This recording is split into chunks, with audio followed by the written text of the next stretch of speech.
Making headlines for this week of December 30th. Peace pact. Russia, Syria, Turkey, and Iran turn the table on the U.S. and win at the UN. Israel on the defensive. After U.S. rebuke at the UN, Netanyahu lashes out, dismissing both the U.S. and UN. Financial flip-flopping. Trying to make sense of unusual market and geoeconomic activity within a changing paradigm. And the coolness of cold. Surprising benefits can come from allowing the body to experience physical cold. With news around, upon, within, and beyond our planet, the program making disclosure official. This is Cosmic Vision News. Here is Jeffrey West. Greetings and blessings to all. Geopolitical events are heating up at a very rapid pace at this time for those who are open-minded enough to explore any of the more alternative news sources. It is getting increasingly harder to connect the dots, and there is no doubt that all of this is by design. With the power of the internet and with people awakening all over the world to lies, frauds, and crimes being committed by an elitist few, the global cabal and the forces that are allegedly defeating them at this time have to be very careful in what is said and written, as well as what is not said and written.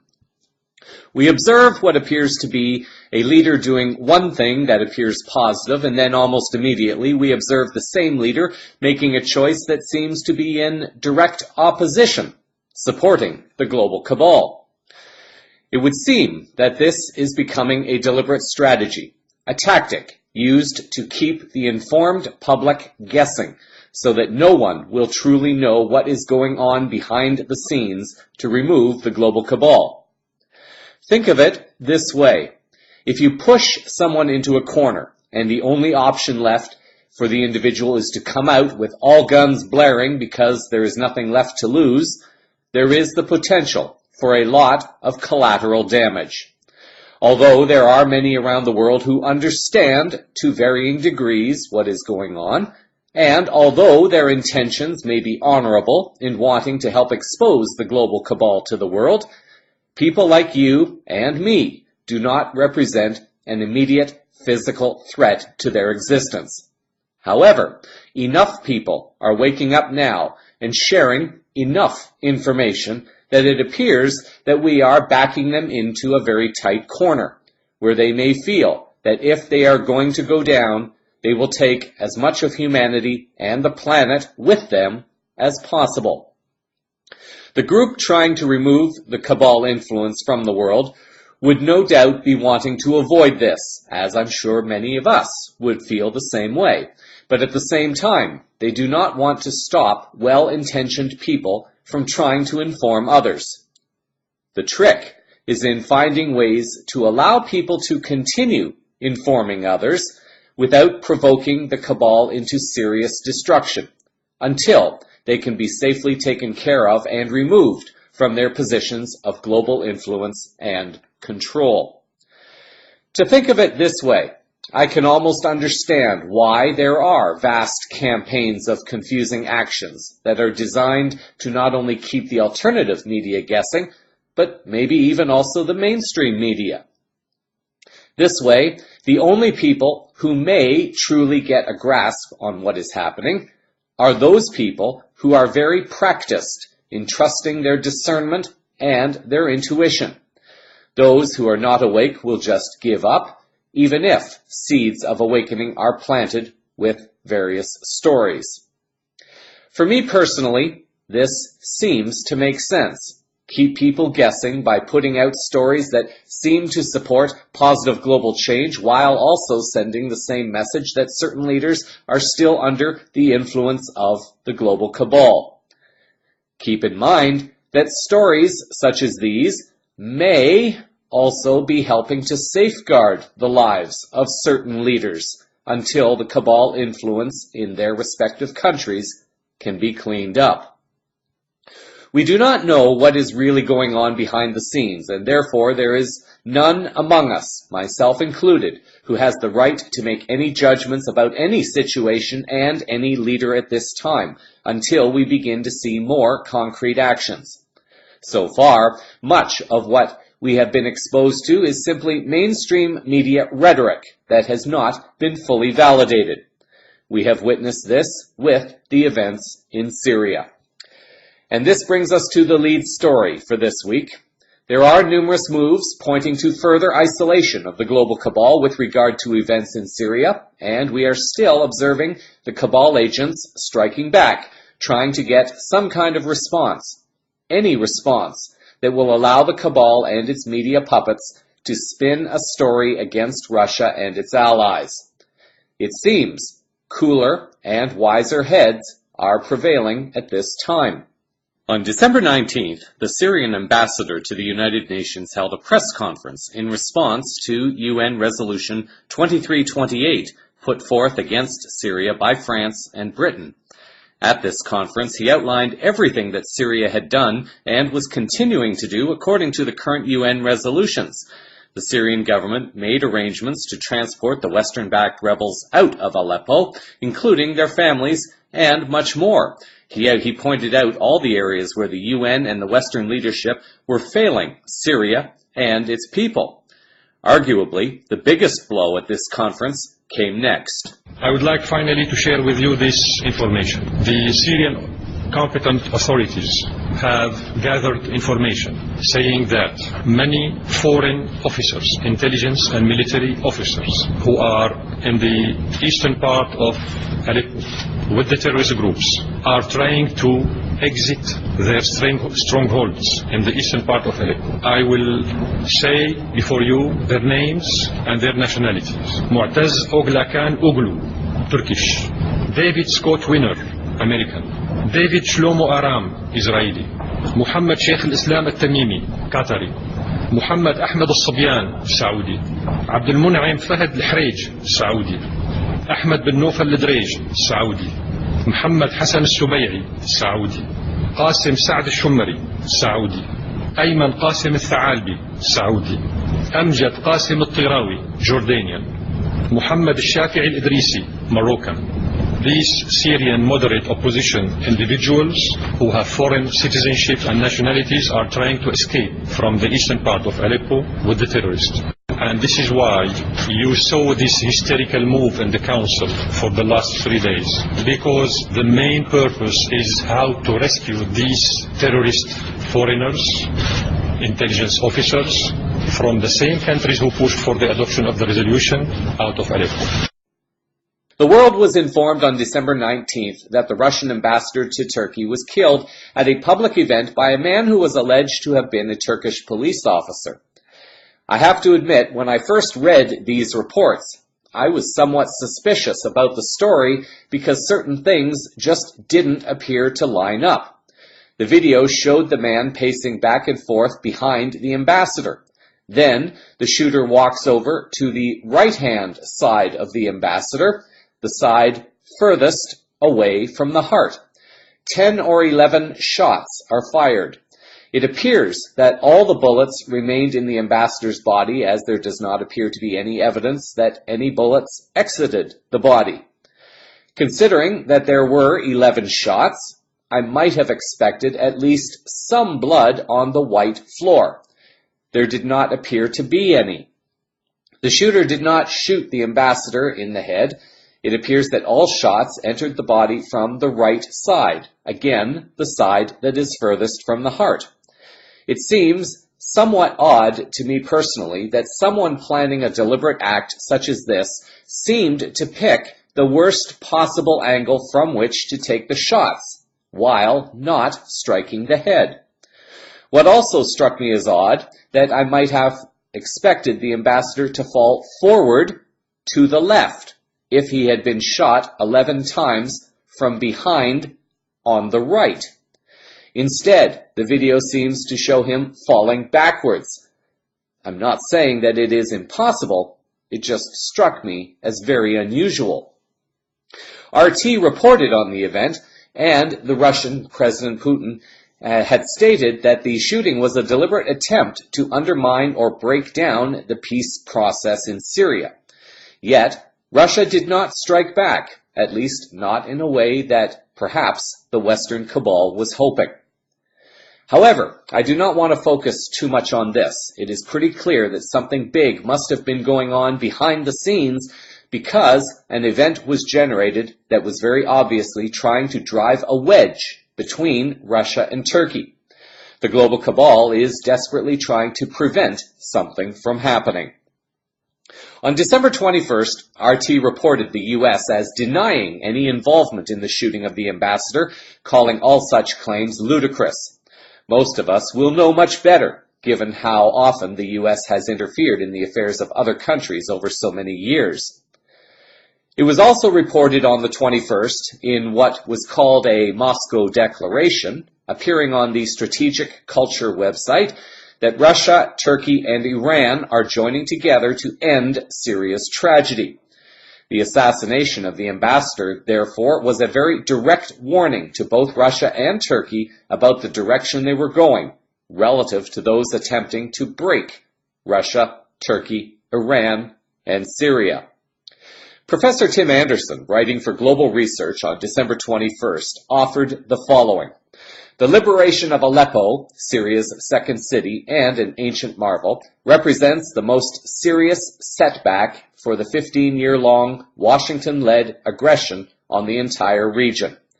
An effective recolonization of the region has stretched from Afghanistan to Libya under a range of false pretexts. Invasions and proxy wars have been backed by economic sanctions and wild propaganda.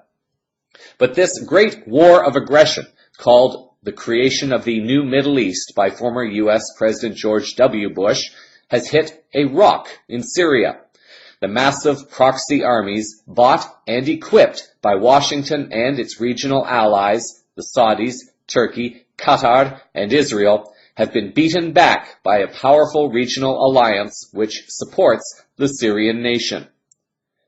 December 21st also saw an article posted on the Sputnik News website reporting that a surge in military attacks this week by NATO-backed Kiev regime forces in Ukraine, in the breakaway eastern Ukraine regions, is no mere coincidence. It is the reaction to events in Syria by the U.S.-led military alliance in its hybrid war against Russia. The timing of the large-scale attacks on the Donbass region comes just as the U.S. and its NATO allies incur a strategic setback in their covert war for regime change in Syria. The liberation of the battleground city of Aleppo last week by the Syrian army, supported by Russian, Iranian, and Lebanese allies, leads to the end of the nearly 6-year conflict in Syria. Sputnik News quoted an article appearing in the New York Times reporting the following.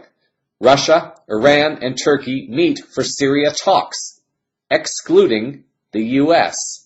The new alignment and absence of any Western powers at the table all but guarantee that President Bashar al-Assad will continue to rule Syria under any resulting agreement. The article adds, in other words, it's game over for Washington and its criminal enterprise to subvert Syria. So it seems that NATO and the Western leadership, under the influence of the global cabal, are back to causing trouble in Ukraine because their plans have been thwarted in Syria. RT then reported on December 23rd that all rebel fighters have been evacuated from the Syrian city of Aleppo, the Russian defense minister reported. This paves the way for a countrywide ceasefire for all forces willing to observe it. The operation conducted on your order involved tight contact with our colleagues from Turkey and Iran, said Russian Defense Minister Sergei Shoigu, who reported to President Vladimir Putin on Friday. The next phase should follow. I believe we are on the verge of reaching an agreement on a full ceasefire in the territory of Syria. The report came shortly after the Syrian army declared the entire city free from anti-government armed troops after a week-long evacuation of rebel fighters and their family members from the city. Another piece to the mystery also appeared on December 23rd. A Press TV article reported that the recent assassination of the Russian ambassador in Ankara was possibly perpetrated by Israeli-linked forces, which want to destabilize Turkey and damage its warming relations with Moscow and Tehran, according to an American scholar and political analyst.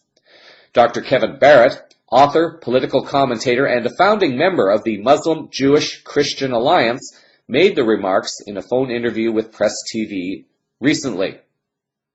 Another story on Israel coming up in a few moments may offer hints as to Israeli connections to this particular story. On December 23rd, Putin held his annual press conference to the world. A link to the official website where the transcript of the event can be read will be included in the show summary for this story. The next blow to Russia came on the Christian Christmas Day, with the plane crash killing most of the Red Army military choir. Although sources have reported that pilot error, bad fuel, or a technical malfunction are the most likely reasons for the crash, sources have also stated that each of these scenarios would still have given the pilots enough time to radio a distress message of some kind. Apparently, no distress messages were received. An article appearing on the TimesArgus.com news website reported that some aviation experts pointed that the crew's failure to communicate any technical problem, as well as the fact that fragments of the plane were scattered over a very large area, point to a possible explosion on board. Evidence of a bombing of a Syria-bound military flight would badly embarrass the Kremlin, highlighting Russia's extreme vulnerability to attacks, even as it boasts its success in Syria after Aleppo fell into President Bashar Assad's hands.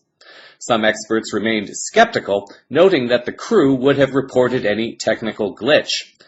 Possible malfunctions certainly would not have prevented the crew from reporting them, Vitaly Andreev, a former senior Russian air traffic controller, told RIA Novosti, adding that an external impact was the most likely reason.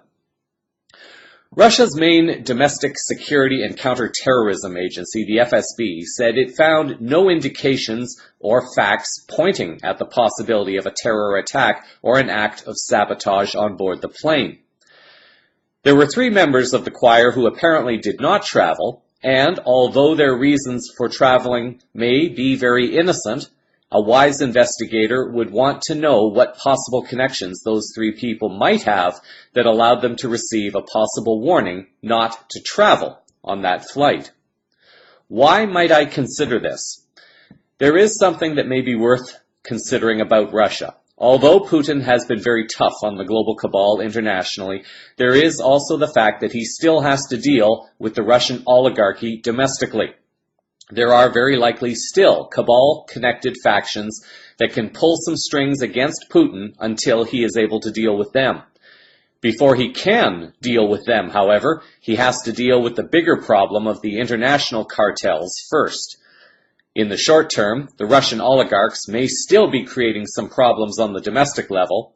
This plane crash may have been a message to Putin that there are cabal-connected interests within Russia that still carry enough influence to cause problems for him.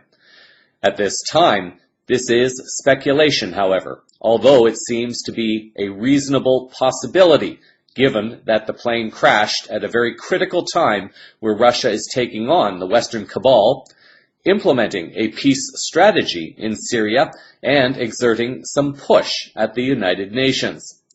The message to Putin may have been, "You were warned once," perhaps referring to the shooting of the ambassador. The plane crash may have been an escalation of that warning if he continues against the cabal. On December 27th, Reuters news service reported that Turkish President Recep Erdogan said that he has evidence that U.S.-led coalition forces give support to terrorist groups, including the Islamic State and Kurdish militant groups YPG and PYD, said Erdogan. They were accusing us of supporting Daesh, also known as Islamic State, Erdogan told a press conference in Ankara. Now they give support to terrorist groups, including Daesh, YPG, and PYD. It's very clear. We have confirmed evidence with pictures, photos, and videos, said Erdogan. A video included with this story has a U.S. State Department spokesperson denying all such actions. On December 29th, reports began to come out of a Syrian government ceasefire order. Press TV reported that the Syrian military has announced a nationwide halt to fighting starting at midnight in a move that could promote the diplomatic efforts aimed at ending years of Takfiri violence in the Arab state. In a statement carried by Syrian state news agency SANA, the Syrian army said the ceasefire, which will come into effect at midnight GMT on December 30th, does not include the Takfiri Daesh and Fateh al-Sham terror groups, as well as their affiliates. Zero Hedge, in reporting also on the agreement, noted how the Syrian affair has become a PR fiasco for the outgoing Obama administration. The article reported that Turkey and Russia sat down and appeared on the edge of hammering out a ceasefire plan for Syria between the two nations, something which the UN has been unable to achieve for years, in a deal which would not include the United States and be distinct from separate intermittent UN-brokered negotiations, which have so far failed to end the fighting in the proxy Syria war. This is not hard to figure out why. When you have a group of people who require war to make their profits, it becomes very clear why peace has never been achieved, despite all the claims being made to want peace. Without the U.S. involved, it is now being proven that agreements for ceasefires and peace actually can become possible. With Russia choosing not to strike back for the assassination of its ambassador, the U.S. and its cabal agents did not have the ammunition they may have been seeking to take their plan to the next level. It appeared that another strategy would have to be tried. On December 30th, that next shot came from the U.S. A Sydney Morning Herald article, a BBC article, and numerous other media reported the same story. The Sydney Morning Herald article reported that the U.S. has expelled 35 Russian diplomats and closed 2 Russian compounds in New York and Maryland in response to the Russian government's alleged aggressive harassment of American diplomats and cyber operations aimed at the U.S. election. The move labels diplomats from the Russian embassy in Washington and consulate in San Francisco as persona non grata and is part of a series of actions announced on Thursday local time to punish Russia. In other words, the strategy was to bring it back to the issue of the U.S. election, because it was the election that got the general public so wound up in emotional knots and distracted. With things failing overseas, it seemed their strategy was to bring it back to something emotional for people to focus on, so they would not learn more about those failures. President Putin has again publicly challenged Obama and his administration to provide the definitive proof of alleged Russian involvement in the U.S. election, something that the U.S. still has not provided to the world. The U.S. government seems content to make all the accusations they want, knowing that the mainstream media will do their job to spin the story in any way necessary to convince the world that someone else is responsible, while the U.S. does not have to provide any proof. With this latest U.S. action, Russia was once again being provoked to take the bait and strike back. Once again, Putin struck back, but not in a way that was expected. One might almost be inclined to say that the Russian response, all of them lately, are somewhat zen in nature, following the old saying that goes something to the effect of, kill them with kindness. With more on this and with the Russian response, here is this report from RT. Well, President Putin has put the brakes on what could have been a deepening diplomatic row with the US, which is expelling diplomats and slamming new sanctions over claims of hacking the US election. The Russian leader says it's not the time for such unfriendly retaliatory actions, even though such a response would have been warranted. We reserve the right for tit-for-tat measures, but we won't stoop to kitchen diplomacy. We'll plan our next steps to restore Russian-US relations based on policy which the new administration of Donald Trump will pursue.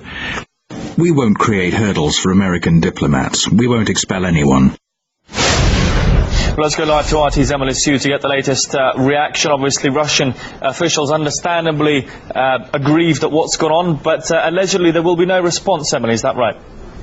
Yes, absolutely, Dan. And in Putin's statement in response to these latest U.S. sanctions, he has described them as provocative and that it undermines U.S. and Russian relations, adding that it is harmful to the entire system of international relations.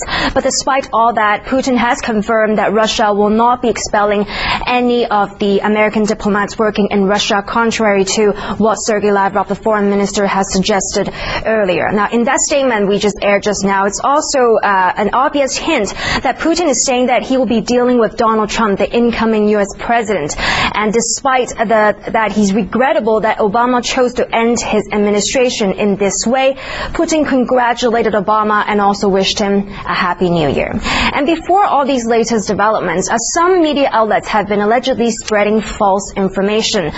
Before the Russian government specified on any of the possible measures they will be implementing to counter these sanctions, CNN has cited an unnamed American official saying that Moscow has already closed down an Anglo-American school for kids of diplomats working here in Russia. Take a listen to their report.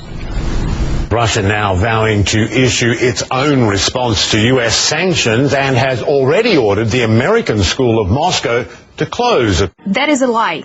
And there is no need to say that Moscow denied or Moscow will not. Just say it how it is. CNN and other Western media outlets basing their reporting on official U.S. government sources have spread false information. Well, despite this diplomatic spat and growing tensions between the U.S. and Russia, Putin in his statement said that Russia will not spoil the holidays for anyone, and on a brighter note has invited all the children of the American diplomats to join in one of the important cultural tradition of coming under one of the city's biggest Christmas trees in the Kremlin to ring in the New Year and to join the New Year celebrations. And I'll be monitoring all the latest reaction from the Russian government here in central Moscow. Dan. Thanks for that, Emily. RT's Emily Sue bring us the latest on that latest diplomatic scandal. Well, President Obama's raft of expulsions and sanctions are being seen as a last swipe at Russia in his final weeks of power. Well, let's take a look at what's actually happened. The 35 Russian diplomats and also their families have been given 72 hours to leave the United States. Alleged harassment of American staff overseas was cited as the reason for that decision.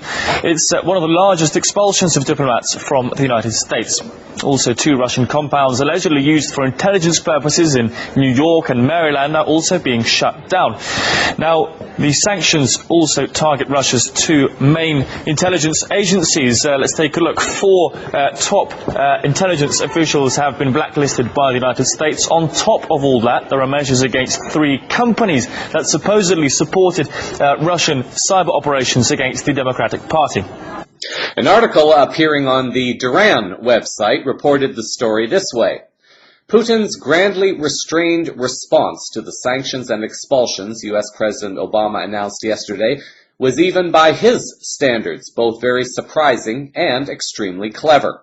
By refusing to be provoked by the expulsion of Russian diplomats from the U.S., Putin turns the tables on Obama and provides political space to incoming President-elect Trump.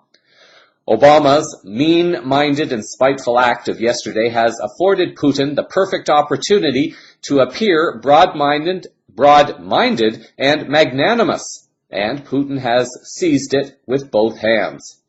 Where Obama has acted in the run-up to the New Year holiday to make life as difficult for Russian diplomats in the U.S. as possible, recent reports say they are struggling to find commercial flights to comply with Obama's demand that they leave within 72 hours, Putin has invited the children of U.S. diplomats in Moscow to go to the New Year and Orthodox Christmas parties in the Kremlin.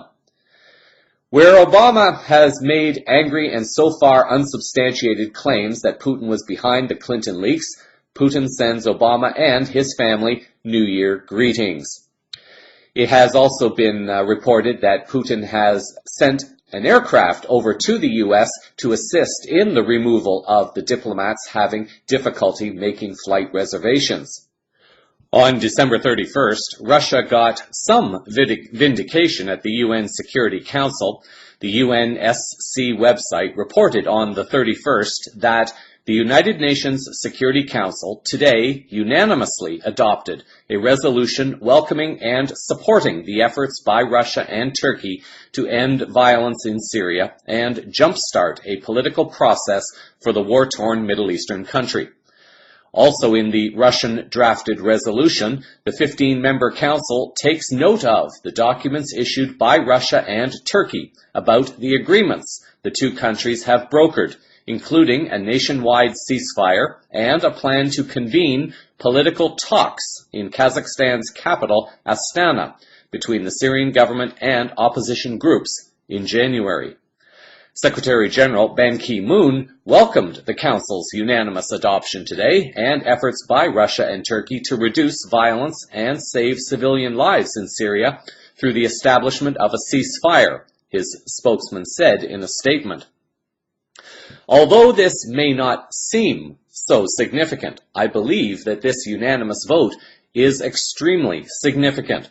This represents a big slap in the face to the United States. The U.S. was excluded from participating in the deal that was negotiated concerning Syria because the U.S. wanted to continue its warmongering for profit agenda. They have been shut out by the countries in the region. Secondly, the very fact that it was a unanimous vote at the Council suggests that the world is beginning to stand up to the U.S. and turn its back on the country. The best theory I could offer at this time as to why this may now be happening is because the U.S. dollar is no longer recognized as a global reserve currency, and thus the U.S. appears to no longer have the power it used to have over other countries. There appears to be another option, although it has not been announced publicly. Other nations are moving towards it, and thus the U.S.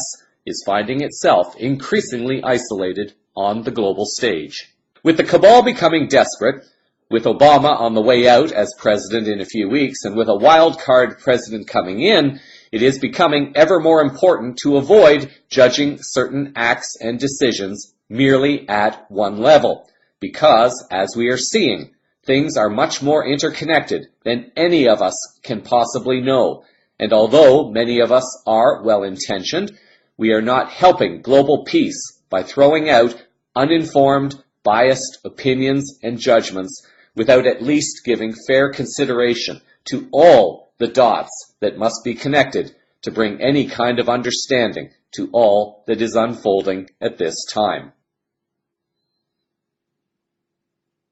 In other geopolitical news, we look to Israel and some of the unfolding drama involving this country and Prime Minister Netanyahu. In the last story, we heard how the U.S. appears to be getting more and more isolated on the global stage. Israel is also being exposed on various levels for its involvement of the government in controlling of geopolitical affairs and events. It is unclear at this time, but it is just remotely possible that some positive forces may be starting to get control of the UN in light of several surprising resolutions. Resolution 2334, passed on December 23rd, may just arguably be one of the bigger surprises at this time. The PBS NewsHour website reported on December 23rd that, in a striking rupture with past practice, the United States allowed the UN Security Council on Friday to condemn Israeli settlements in the West Bank and East Jerusalem as a flagrant violation of international law. In doing so, the outgoing Obama administration brushed aside Donald Trump's demands that the U.S. exercise its veto and provided a climax to years of icy relations with Israel's leadership. The decision to abstain from the Council's 14-0 vote is one of the biggest American rebukes of its long-standing ally in recent memory, and it could have significant ramifications for the Jewish state, potentially hindering Israel's negotiating position in future peace talks. Given the world's widespread opposition to settlements, the action will be almost impossible for anyone, including Trump, to reverse. The resolution said Israel's settlements in lands the Palestinians want to include in their future state have no legal validity. It demanded a halt to such activities for the sake of salvaging the two-state solution. Loud applause erupted in the council chamber after U.S. Ambassador Samantha Power permitted the resolution to pass. The article added that most of the world is united in opposition to Israel's construction of Jewish settlements in lands it seized in the 1967 Mideast War. The primary holdout at the UN has been the United States, which sees settlements as illegitimate, but has traditionally used its veto power as a permanent member of the Security Council to block such resolutions on the grounds that Israeli-Palestinian disputes should be addressed through negotiation. A Fox News video clip appearing on YouTube captures the Israeli PM's response to statements made earlier by U.S. Secretary of State John Kerry following the UN vote. Israeli Prime Minister Benjamin Netanyahu now responding to the Secretary of State John Kerry's speech, and let's listen in right now. A partnership that has endured differences of opinions between our two governments over the best way to advance peace and stability in the Middle East. I have no doubt that our alliance will endure the profound disagreement we have had with the Obama administration and will become even stronger in the future. But now I must express my deep disappointment with the speech today of John Kerry. A speech that was almost as unbalanced as the anti-Israel resolution passed at the UN last week. In a speech ostensibly about peace between Israelis and Palestinians, Secretary Kerry paid lip service to the unremitting campaign of terrorism that has been waged by the Palestinians against the Jewish state for nearly a century. What he did was to spend most of his speech blaming Israel for the lack of peace by passionately condemning a policy of enabling Jews to live in their historic homeland in their eternal capital, Jerusalem. Hundreds of suicide bombings, thousands, tens of thousands of rockets, millions of Israelis in bomb shelters are not throwaway lines in a speech. They are the realities that the people of Israel had to endure because of mistaken policies. Policies that at the time won the thunderous applause of the world. I don't seek applause. I seek the security and peace and prosperity and the future of the Jewish state. The Jewish people have sought their place under the sun for 3,000 years, and we're not about to be swayed by mistaken policies that have caused great damage. Israelis do not need to be lectured about the importance of peace by foreign leaders. Israel's hand has been extended in peace to its neighbors from day one, from its very first day. We prayed for peace. We've worked for it every day since then. Thousands of Israeli families have made the ultimate sacrifice to defend our country and advance peace. My family has been one of them. There are many others. No one wants peace more than the people of Israel. Israel remains committed to resolving the outstanding differences between us and the Palestinians through direct negotiations. This is how we made peace with Egypt. This is how we made peace with Jordan. It's the only way we'll make peace with the Palestinians. That has always been Israel's policy. The text of the UN resolution will be included in the show's summary. Condemnation of Israel at the UN is not exactly new. A UN article on November 8th reported that alone the UN condemned Israel 10 times. It has usually been the US and its veto that has protected Israel, but this time it seems something has shifted. Observe Netanyahu's comments that Palestine has been committing terrorism against Israel for almost a century. It was in 1948 that the UN and Britain allowed a Zionist faction to take control of land in Palestine and turn it into their own land, calling it Israel. Since that time, Israel has been taking more and more land, ignoring all UN resolutions condemning the actions. Science has already demonstrated that it is the DNA of the Palestinians that is more indigenous to that region than the DNA of the Israelis. It is the same bloodline of the Jewish Khazarians that were responsible for the Russian Revolution in 1917 and the killing of over 60 million Russian Christians, turning Russia into a communist country. It is this same bloodline that has been coercing and controlling most of the members of the U.S. Congress and Senate, requiring incoming politicians to make a special pledge to protect Israel, or they risk not receiving support or endorsements from AIPAC, the Israeli lobby group that is claimed to be the most influential and powerful of all the lobby groups in the U.S. government. Observe also Netanyahu's comments about Israel always wanting peace, and that they are praying for peace. It is clear that no leader truly understands the holistic meaning of the word peace, for they always seek to have peace on their own terms, even when it comes at the expense of another people, another culture, another religion, another nationality, or something else. Insanity is doing the same thing over and over and yet expecting a different result. Netanyahu claimed that negotiated agreements worked with some countries, and yet it is not working with Palestine.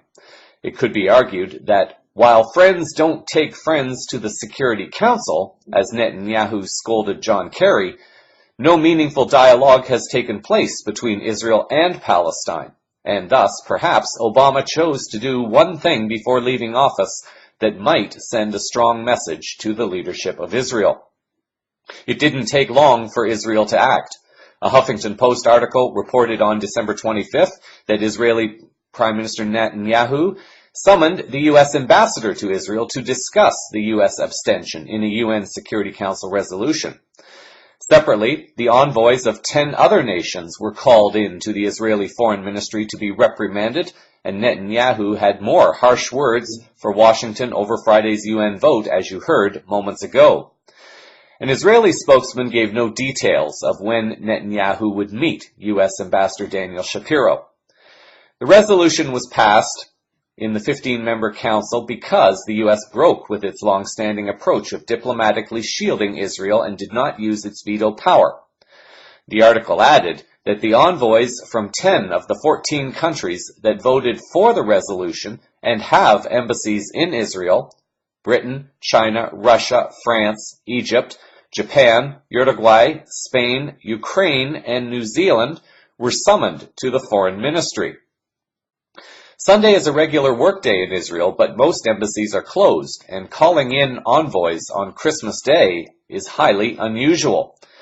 At the weekly cabinet meeting on Sunday, Netanyahu described a telephone conversation with John Kerry when Israel and President-elect Donald Trump successfully pressed Egypt to drop the anti-settlement resolution it had put forward. It was resubmitted a day later by New Zealand, Senegal, Venezuela, and Malaysia. As one might be able to see, a lot of mixed messages from all sides to keep people guessing as to who is standing for what and why. Netanyahu may be facing more challenges at home, however. A Press TV article on December 27th has reported that police have called for a full-blown criminal investigation into a corruption case involving Netanyahu. According to a report aired by Israel's Channel 2, police have recently gained access to a new document in a secret case which was opened some 9 months ago. After receiving the documentation of receiving bribes and engaging in aggravated fraud, police called on Attorney General Avichai Mandelblit to permit the operating of a full criminal probe into Netanyahu's affairs. The investigation was initially started in June after Police Chief Roni Al-Shaish green-lighted it on the condition of full secrecy and a blockout on media coverage. The article added that earlier in May, an Israeli watchdog cited a fear of criminality over a case involving the Prime Minister and his family when he was finance minister over a decade ago. The report by the Israeli comptroller said Netanyahu received funding from private organizations and donors for family travels between 2003 and 2005. The payments were made by quote-unquote foreign entities, mainly U.S.-based broker-dealer Israel Bonds that underwrites Israeli debt securities. RT reported 3 days later several members of opposition parties in the Israeli Knesset as calling for the government to put its money where its mouth is and call for a referendum to prove that there is mass public support for annexing the West Bank. To give you another example of how confusing things are at this time, if we look at the first story, there is evidence to suggest that Israel has been involved in the attempted destabilization of Syria. The same argument could be made for Ukraine and arguably other countries as well. Where Syria is concerned, Israel is against Russia. Therefore, and there is the potential argument that Israel is connected to the assassination of the Russian ambassador. Yet, U.S. President-elect Trump appears to have positive relations with Netanyahu, which many would argue is a very negative thing. Trump, however, has very positive relations with Russia, which some consider a bad thing, but many of the general public consider to be a good thing. Yet on some level, there are Israeli and U.S. factions attempting to fight Russia, Syria, Iran, and Turkey. It is difficult to draw the line about who is truly against the global cabal and who is protecting the interests of the cabal, including NATO, Israel, and other Western interests. In a few quick headlines for the week, there appears to be a peaceful resolution coming from Colombia at this time.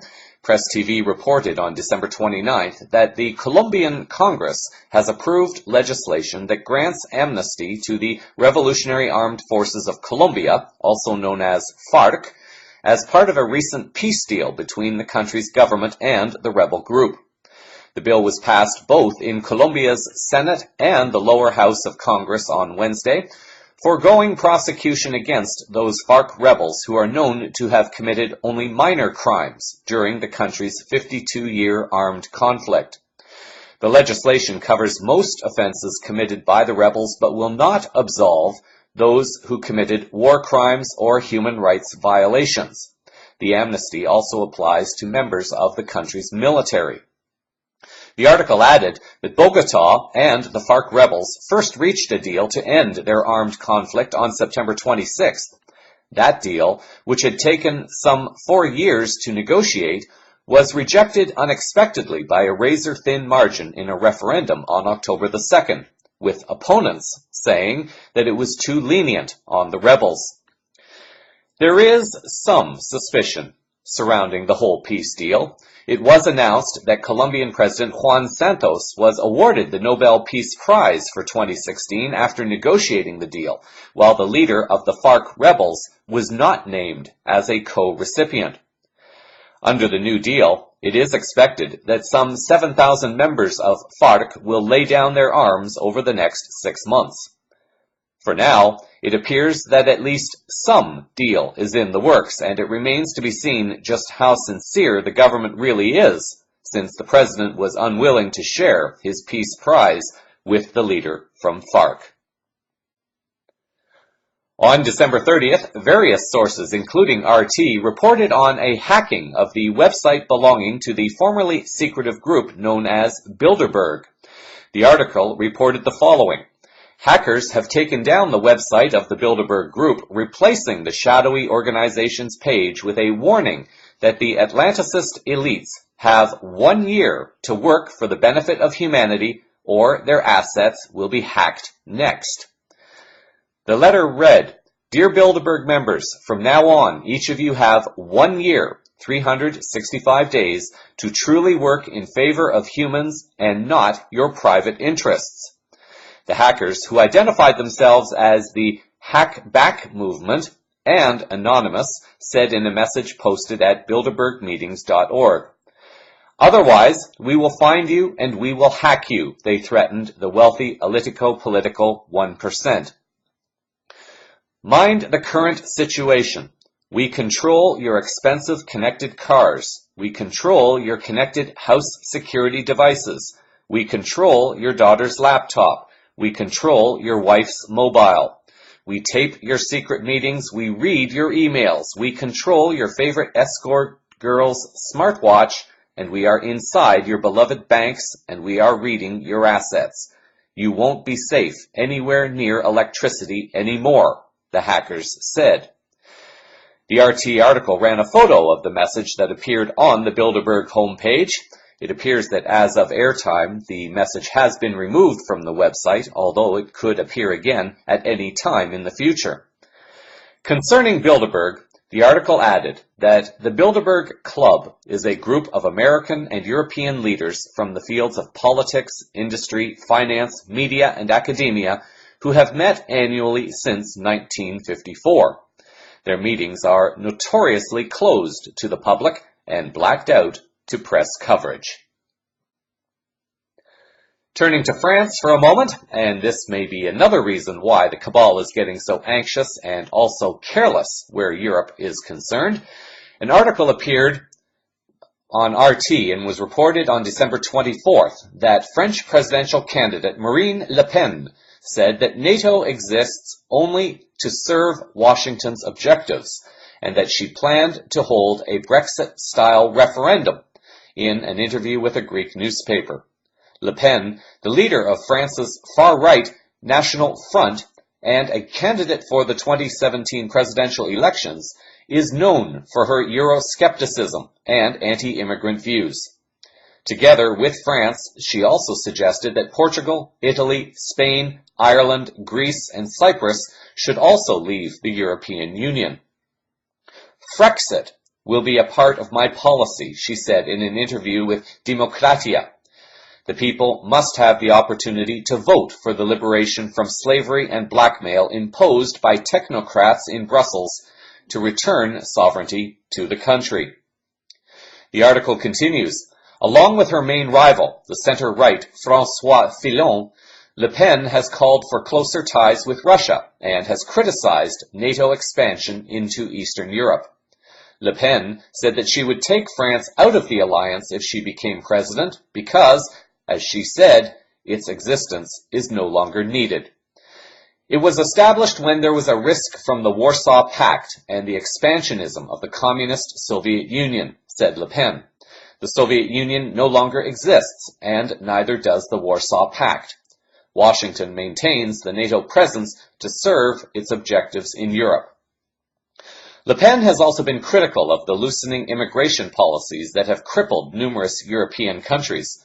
As CVN has offered in the past, the alleged refugee crisis has been an intentionally created and carefully staged act to intentionally destabilize countries across Europe so that there would be greater justification for keeping NATO intact with all its power to challenge the alleged and unproven Russian aggression against the West. In some financial news for the week, the Western debt-based fiat currency system known as fractional reserve banking seems to be taking continued hits at this time as the world becomes more and more informed and aware of the corrupt, criminally fraudulent practices linked to this banking paradigm. The Western media continues to put out various stories that seem to say one thing, while other things are taking place that seem to suggest something else. The trick lies in trying to connect the dots between the two and understand why certain things that are being said, written, or done seem to contradict certain other things being said, written, or done. The evidence is mounting that the currency financial system is in a high degree of distress. Some will argue that it is on the verge of collapse, while others, like myself, prefer to say that it is on the verge of a transition to something new, although it is not exactly clear yet what this new system will look like. Keep in mind that there are at least two options available that seem to be the leading contenders for what this new system may look like. There is the system that will function as a temporary system as the world evolves and transforms. And there is the system that will very likely form the economy of the new Earth or longer future. And that is a system where money, as it is currently known and used, will not exist. What the world changes to, and how quickly we change to it, will depend upon the consciousness level of humanity, and how quickly the majority of humans choose to awaken to all that is going on. The temporary system, which so far seems to be a system with currencies backed by metals and or resources, could be introduced with some kind of debt jubilee to erase all the debts created by the dying fractional reserve model of banking. This system could last a short time, or possibly even a longer time, until the world reaches a space of awareness where money will no longer need to exist, because humans worldwide will have access to all that they need on a basic level to survive. Over the past few weeks, on top of the mainstream media attempts to distract the world with geopolitical stories, there are also the financial stories as well. Back in July of 2015, CVN reported on an article by Paul Mason appearing on the Guardian website. Mason also offered a video explaining the potential for a post-capitalist world. It is this video that may be worth hearing once again at this time. Capitalism is failing. What started as a crisis of the finance system has spilled over into social upheavals, civil wars, as in Syria and Ukraine, and upset the geopolitical balance. If we don't find an alternative to the neoliberal model of capitalism, whose crisis is at the centre of all these developments, the world will be in chaos by 2050. I don't want to scare you, but there is a rational case for panic. The OECD is among many forecasters predicting suppressed growth for the next 50 years. Inequality levels, they say, will rocket. And other economists worry about the impetus from higher education levels and the development of the global south being just a one-off. And if you add to this the demographic aging problem, which Standard & Poor's says will make 60% of all country debts junk, and then climate change, what you're going to need is an economic system that works. But neoliberalism is broken. If you suppress wages, destroy the bargaining power of the workforce, and then expand the money supply without end, you create a cycle of booms and busts. And every bust wipes out a bit of the welfare state, and no bust ever properly wipes out the debts. So neoliberalism has become a machine for creating austerity. But I think there's an escape route. It's not about suppressing the market or deglobalizing the world. It's about understanding the potential of the technological revolution we're living through. First, the amount of work we need to do is falling. But if we automated things properly, not just production but services, we could massively reduce the hours of work we need to do and consign the coercive bullshit that takes place at the precarious end of the labour market to history. Second, information is corroding the price system. The true market value of anything you can copy and paste is close to zero. The solution has been giant technology firms dedicated to monopolizing information, but these can't last, and they're not functional in an information society. Third, because information is inherently social, you're getting the spontaneous rise of non-market collaborative ventures. Wikipedia is the best known. Open source software is a good example, but it goes way beyond that. The non-market survival mechanisms, the co-ops, time banks, informal sharing that goes on between, say, artists or software developers, that's what I'm talking about.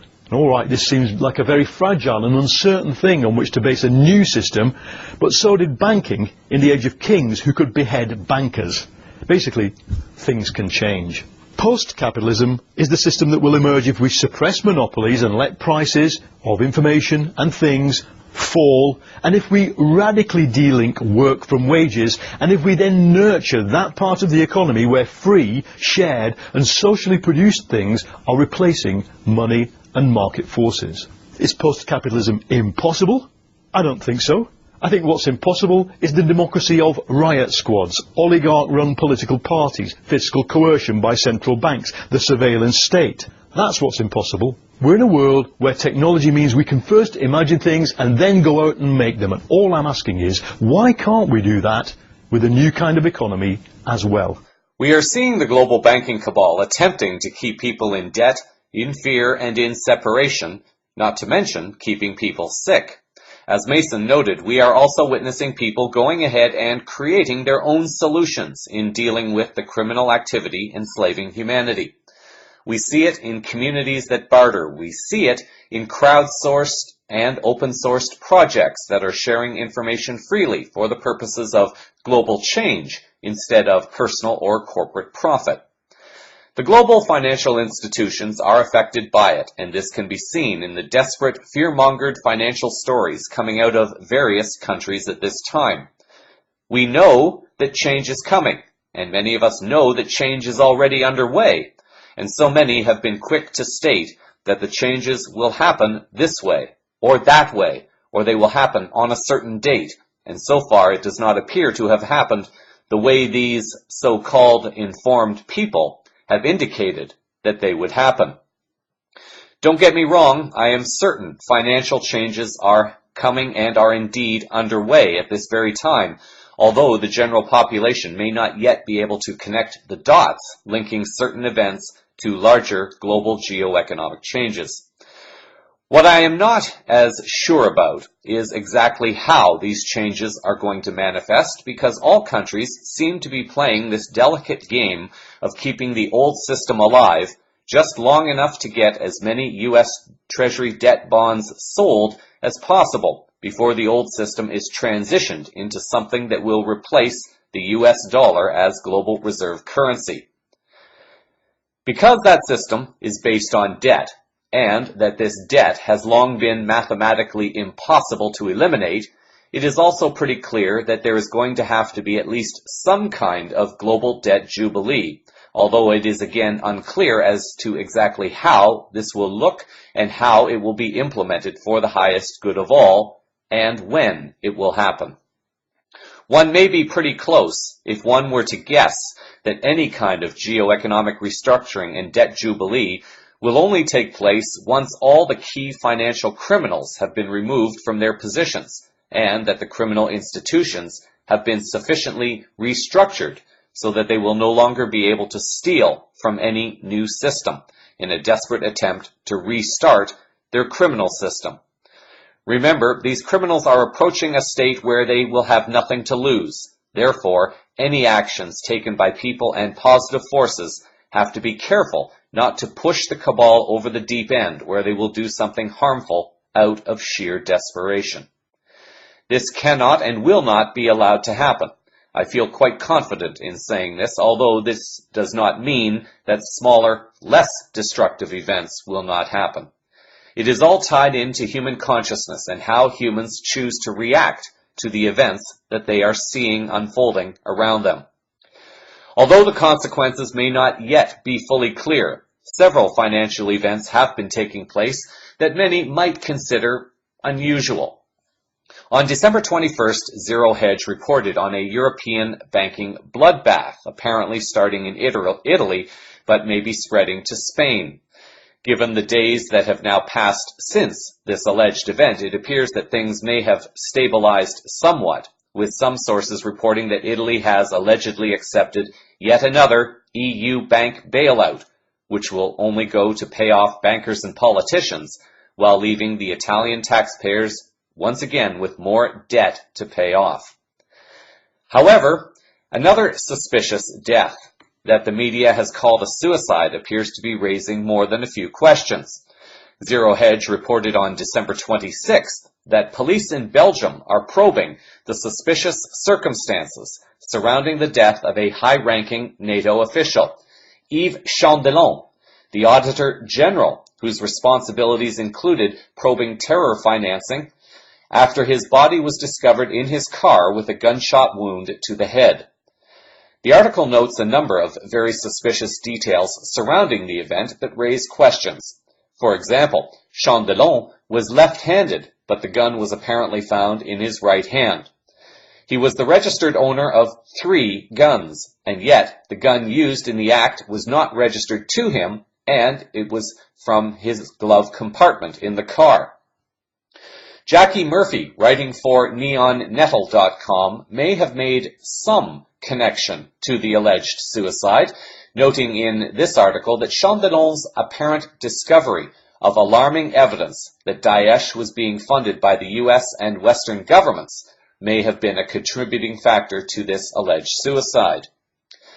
Zero Hedge then notes in a December 31st article that it is oddly appropriate that in a year everyone finally admitted markets are manipulated by central banks and broken by HFT algorithms, that on the last trading day of 2016, the dollar flash crashed with or for no reason whatsoever.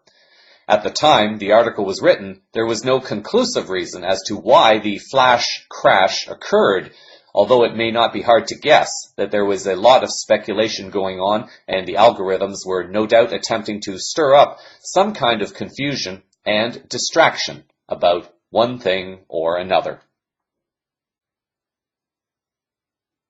Continuing with the history of the Exchange Stabilization Fund, the ESF, this week, I'm going to have to break Part 5 into several parts as this final clip is almost 30 minutes in length. In this segment, the report continues with the exposé on the so-called war on drugs, when in reality it is the drug trafficking and importation that has allowed institutions like the CIA and the ESF to make massive profits, not only through the drug trade itself, but also through the fraudulent confiscation of properties alleged to be tied to the drug trade. Why deficits stopped mattering. In the 1980s, the link between deficits and inflation was broken, but the money printing never stopped. How did the ESF pull off this magic trick? Well, it is possible to print money without causing inflation. For example, if the government prints billions, and those billions disappeared overseas, there would be no inflation. This is exactly what happened in the 1980s, when a large part of the US currency went missing, disappearing into the hands of foreigners, and the supply of dollars in the US stopped growing, ending inflation. This wasn't an accident, since in 1981, administration officials started telling the entire world that deficits don't matter. They knew that billions of dollars were about to disappear overseas. This leads to two very important questions. Where did these disappearing dollars go, and why did they leave the US? Iran-Contra and the Reagan Doctrine. Finding the missing dollars is not hard. The New York Times reported in 1990 that Nicaragua was using a new currency. Against a background of hyperinflation, all Nicaraguans scrambled to convert their Cordobas into American currency. So why did the Nicaraguan Cordoba collapse in the 1980s? Well, John Stockwell gives us the answer by describing the CIA's bloody campaign to destabilize Nicaragua beginning in 1981, the year deficit stopped mattering. When the US doesn't like a government, they send in the CIA to tear apart the social and economic fabric of the country. In other words, creating terrible conditions. To destabilize Nicaragua, the US began funding this force called the Contras. And the Contras, under U.S. direction, systematically blew up granaries, sawmills, bridges, government offices, schools, and health centers. One example of hard proof of the CIA's involvement in all this is the Sabotage Manual, which was a comic book-style manual that encouraged Nicaraguans to hurl Molotov cocktails and engage in other forms of sabotage.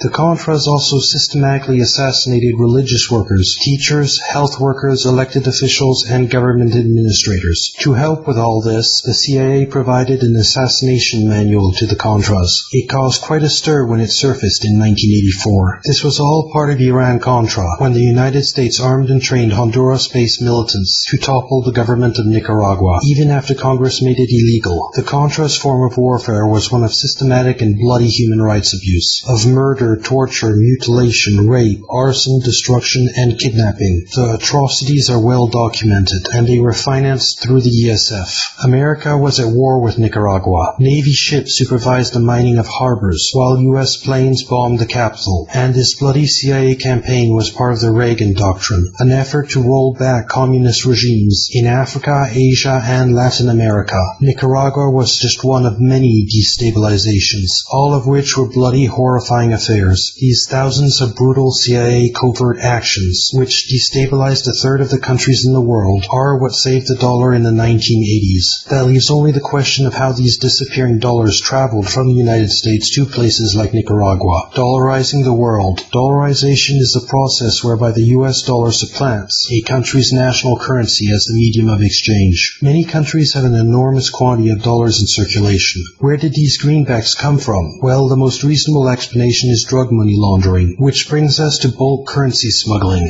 the primary method for expatriating drug proceeds from the United States. This dollar smuggling takes place through air cargo, outbound freighter, and the same vehicles used to smuggle cocaine in. When you add together the cash smuggled out of America by Mexican, South American, and Canadian drug dealers, you realize that the total bulk currency smuggling is huge. This bulk currency smuggling took off in the 80s as a result of an intensifying crackdown on money laundering by banks who were under threat of heavy fines from federal authorities. This campaign against money laundering explains the huge outflow of dollars to the rest of the world. By tightening currency restrictions, the Treasury forced launderers to resort to bulk currency shipments. These controls on bank accounts and wire transfers have grown ever stricter, forcing more and more cash out of the United States. And all these outgoing laundered greenbacks dollarized the world. In Afghanistan right now, the Afghani and the dollar are pretty much interchangeable. The illicit trade in opium has single-handedly introduced the dollar to the region. Meanwhile, the American coca trade has led to mass addiction and the vicious dollarization of Latin America. In 1986, as a result of Iran-Contra, it came to light that the U.S. government was directly developing massive cartel infrastructure in Central America. Thousands of tons of cocaine were brought into the U.S., and the money was used to introduce the dollar to the entire Latin America region. The U.S. dollar is now the standard currency for El Salvador and Panama, and it is simply the unofficial de facto tender in the rest of the region. That's right, nearly every country in the Americas involved in producing, transporting, and using cocaine is using the U.S. dollar as a medium for exchange. Treasury profits from the war on drugs. The huge inflow of narcotics during the 80s did more than just dollarize the world. It also delivered massive profits to the Treasury and the ESF. The government began confiscating enormous quantities of property and cash, and the proceeds were funneled directly into the U.S. Treasury. This was all part of the government's drug forfeiture program, which was radically expanded in the 80s. This innovative effort gave the U.S. Treasury title to any property used in a drug transaction. Federal law now grants the government extremely wide license in forfeiture cases. We've gotten to the point where virtually anything can be seized if it has substantial connection to drug trafficking. And since the Justice Department has budget targets it must meet, federal undercover agents and informants are schooled in the financial importance of arranging a drug sale on or near valuable real estate so that the entire tract can be seized through the government's forfeiture program. Informants are often rewarded with a percentage of the assets they deliver this way. Thus, the family home is fair game for forfeiture if a relative or friend were to use it unlawfully. For example, the government took away the home of a New Jersey woman under the claim it was purchased with drug profits, but the house was actually bought 3 years before the drug offenses. The forfeiture situation is totally out of control. It has become a dysfunctional policy where efficiency is measured by the amount of money seized rather than the impact on drug trafficking. Narcotics units prefer seizing cash rather than confiscating drugs and reducing the supply reaching the streets. Those dogs you see at the border aren't looking for drugs. They are currency-sniffing dogs. It is important to note that the more drugs come into the U.S., the more the Treasury profits. The links to all parts of this report on the Exchange Stabilization Fund will be found in the show summary for this story.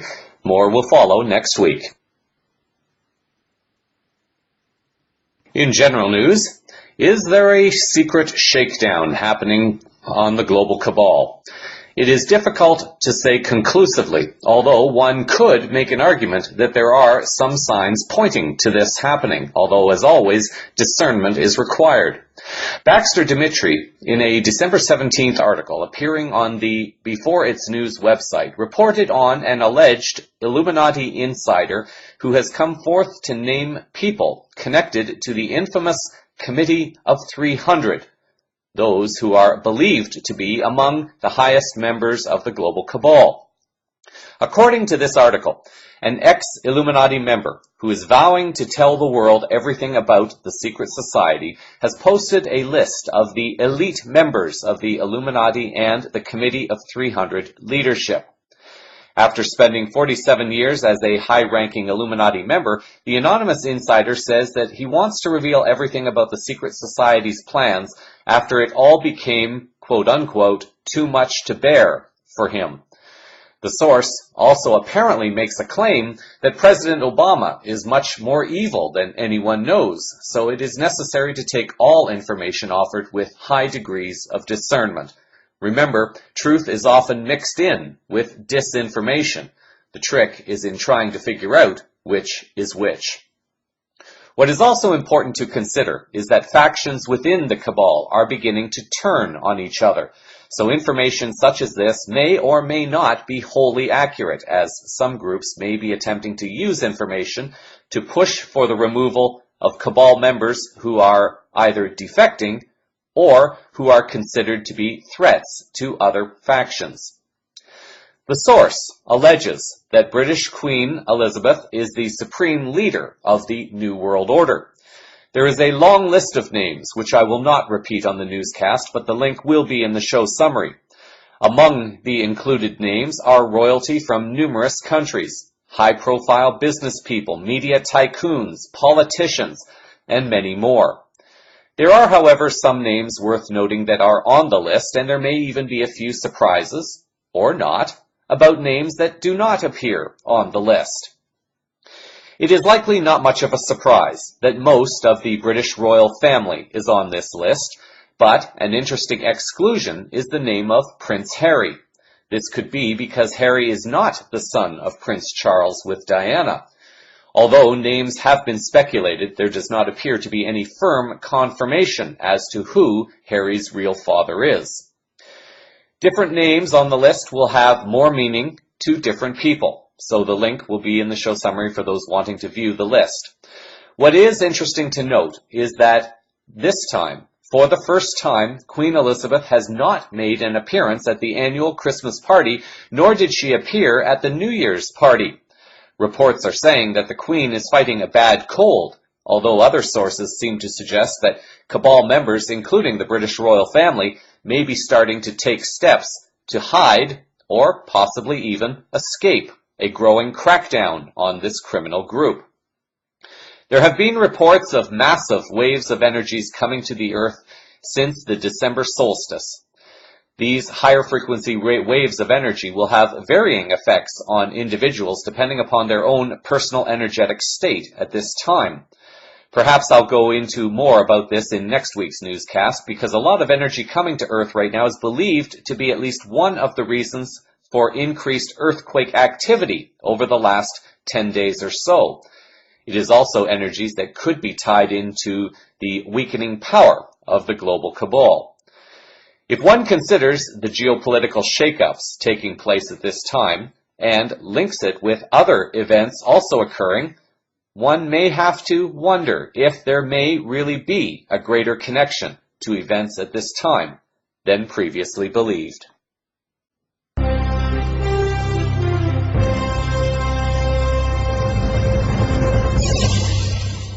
Finally, in health-related news, there are always so many people who complain bitterly about the cold, and yet many still choose to live through a northern winter instead of putting their money where their mouths are and moving away to a warmer climate.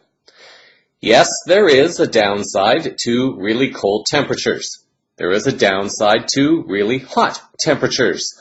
In cold weather, it is possible to dress warmly, whereas in extreme heat, there is very little that can be done to feel comfortable. Viruses and bacteria can thrive more easily in hotter temperatures. You feel like cuddling up and getting closer to a special partner in colder temperatures, whereas it's harder to really enjoy getting close to another when one is feeling really hot. There are health benefits to colder temperatures that many may not know, understand, or even appreciate. Let's go back a few years to several articles reporting on the benefits of colder temperatures. In November of 2012, Dr. Daniel Zagst, writing for naturalnews.com, reported the following. Brown adipose tissue, also known as brown fat, is a type of fat found in the bodies of mammals that acts as a furnace for the body. Once thought to only be present in newborns and hibernating animals, research has shown we all have it, more or less. Not only does brown fat work like a furnace to produce heat when the body gets cold, but its fuel source is that of white fat, the kind we hate and want less of. Zagst also adds that white fat is the stuff we all want to get rid of, although it serves as a means of energy storage throughout the body. Before food became plentiful and overeaten, white fat had a major role in survival as energy backup when there was a shortage of food and potentially days between meals.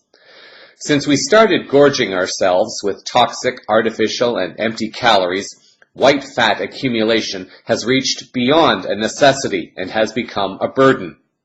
Brown fat, on the other hand, is plentiful when we are babies and decreases as we age. As adults, there are only a few areas on the upper back and neck that contain stores of brown fat in most people. When introduced to cold temperatures, brown fat burns white fat for heat until we reach the point of shivering, which takes over to produce more heat. Babies don't shiver because the high amount of brown fat replaces the need to shiver.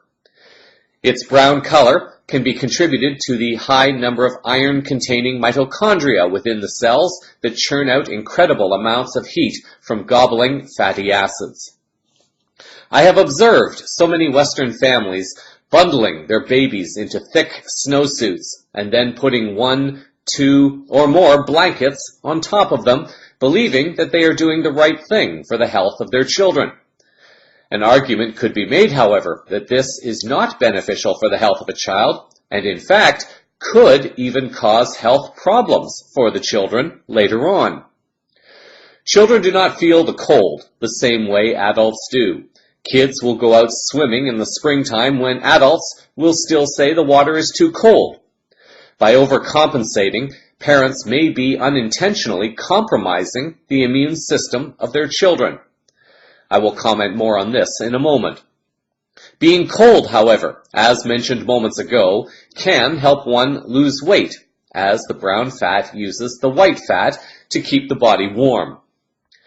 Mary Grace Taylor, in an article from January of 2014 on the Prevention.com website, shares the following. Spending time in cooler temperatures can boost calorie burn by up to 30%, according to research in the journal Trends in Endocrinology and Metabolism. Over time, spending several hours a day in chilly temperatures increases the amount of brown fat in the body, causing people to feel more comfortable in the cold and shiver less, but still burn plenty of calories in an attempt to keep warm. Taylor adds that experts have long known that shivering in response to very cold temperatures causes an uptick in the body's resting metabolic rate as it tries to keep warm. But more recently, it's been found that mild cold temperatures can ramp up the body's energy expenditure too, says study author Walter van Marken-Lichtenbelt of Maastricht University in the Netherlands. Keeping your house or apartment cooler can have an impact on losing weight.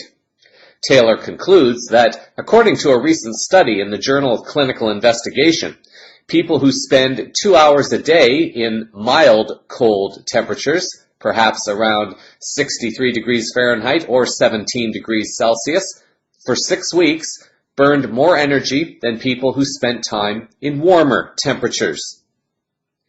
Unfortunately, it's not completely good news for those who are extremely obese. Brooks Hayes, writing for UPI.com in October of 2014, reported that in taking biopsies of patients' fat deposits, scientists found that belly and thigh fat in the winter showed greater signs of browning than did fat samples taken in the summer, suggesting cold temperatures facilitate the transformation of white fat into beige. Applying ice packs to fat